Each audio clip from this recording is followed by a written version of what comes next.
Hanggat walang ambag sa buhay mo, yung mga taong nasa paligid mo, wag na wag kang magpapaapekto.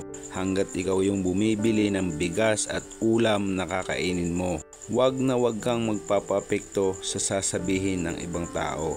Dito sa mundo, ganyan lang talaga yung mga walang ambag sa buhay mo. Yan at yan ang may masasabi sa iyo.